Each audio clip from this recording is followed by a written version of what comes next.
बिस्मिल्लाहिर्रहमानिर्रहीम। दो बहनों आयशा और ज़ारा की एक खूबसूरत कहानी है।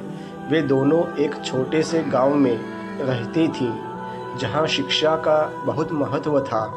उनकी माँ और पिता ने हमेशा उन्हें धार्मिक और नैतिक शिक्षा देने पर जोर दिया।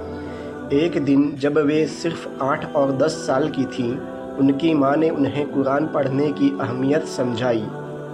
आयशा और ज़ारा दोनों ने अपनी माँ की बातों को गंभीरता से लिया और कुरान पढ़ने की शुरुआत की। शुरुआत में यह उनके लिए कठिन था क्योंकि अरबी भाषा उनके लिए नई थी, लेकिन उनकी माँ ने उन्हें हर दिन थोड़ी थोड़ी आयतें सिखाई और उन्हें समझने में मदद की।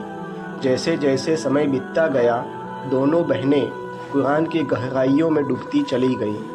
वे न केवल उसे पढ़तीं बल्कि उसके अर्थ और शिक्षाओं को भी समझने लगीं। कुरान ने उनके जीवन में एक नई रोशनी भरी।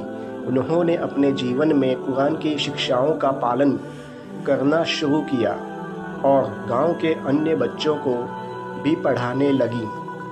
आयशा और ज़ारा की कहानी गांव में प्रेरणा का स्रोत बन गई।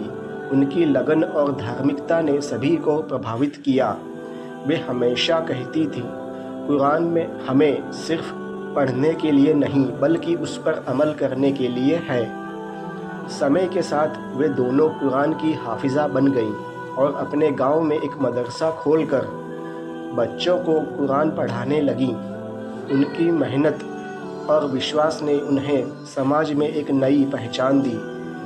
आयशा और ज़ारा की इस कहानी ने यह साबित किया कि यदि इरादा सच्चा हो और मेहनत पूरी हो तो कोई भी कठिनाई आपकी राह में बाधा नहीं बन सकती।